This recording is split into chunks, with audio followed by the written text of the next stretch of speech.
Alexander and the Terrible, Horrible, No Good, Very Bad Day by Judith Vorst, illustrated by Cruz.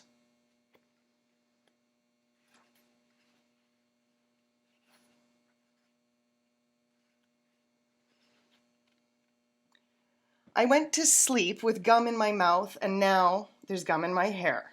And when I got out of bed this morning, I tripped on the skateboard, and by mistake I dropped my sweater in the sink while the water was running, and I could tell it was going to be a terrible, horrible, no good, very bad day. At breakfast, Aunty found a Corvette Stingray car kit in his breakfast cereal box. Nick found a junior undercover agent code ring in his breakfast cereal box. But in my breakfast cereal box, all I found was breakfast cereal. I think I'll move to Australia. In the car pool, Mrs. Gibson let Becky have a seat by the window. Audrey and Elliot got seats by the window too. I said I was being scrunched. I said I was being smushed. I said if I don't get a seat by the window, I'm going to be car sick. And nobody even answered. I could tell it was going to be a terrible, horrible, no good, very bad day. At school, Mrs. Dickens liked Paul's picture of the sailboat better than my picture of the invisible castle. At singing time, she said I sang too loud. At counting time, she said I left out 16. Who needs 16? I could tell that it was going to be a terrible, horrible, no good, very bad day. I could tell because Paul said I wasn't his best friend anymore. He said that Philip Parker was his best friend, and that Albert Moyo was his next best friend, and that I was only his third best friend. I hope you sit on a tack, I said to Paul. I hope the next time that you get a double-decker strawberry ice cream cone, that ice cream part falls off and the cone part stays and lands in Australia. There were 2 cupcakes in Philip Parker's lunch bag, and Albert got a Hershey bar with almonds, and Paul's mother gave him a piece of jelly roll that had little coconut sprinkles on the top. Guess whose mother forgot to put in dessert? It was a terrible, horrible, no good, very bad day. That's what it was, because after school, my mom took us all to the dentist, and Dr. Fields found a cavity, just in me. Come back next week and I'll fix it, said Dr. Fields. Next week, I said, I'm going to Australia.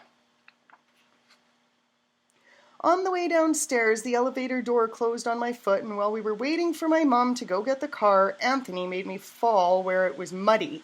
And then, when I started crying because of the mud, Nick said I was a crybaby. And while I was punching Nick for saying crybaby, my mom came back with the car, and she scolded me for being muddy and for fighting. I am having a terrible, horrible, no good, very bad day, I told everybody. And no one even answered. So, then we went to the shoe store to buy some sneakers.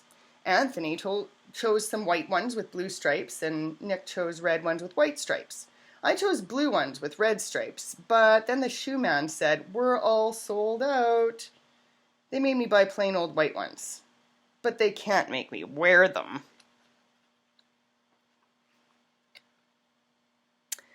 When we picked up my dad at his office, he said I couldn't play with his copying machine, but I forgot. He also said to watch out for the books on his desk, and I was careful as could be, except for my elbow. He also said don't fool around with his phone, but I think I called Australia. My dad said please don't pick him up anymore. It was a terrible, horrible, no good, very bad day. There were lima beans for dinner, and I hate limas. There was kissing on TV, and I hate kissing. My hot bath was too hot. I got soap in my eyes. My marble went down the drain, and I had to wear my railroad train pajamas. I hate my railroad train pajamas. When I went to bed, Nick took back the pillow he said I could keep, and the Mickey Mouse nightlight burned out, and I bit my tongue. The cat wants to sleep with Anthony, not with me. It has been a terrible, horrible, no good, very bad day. My mom says some days are like that. Even in Australia.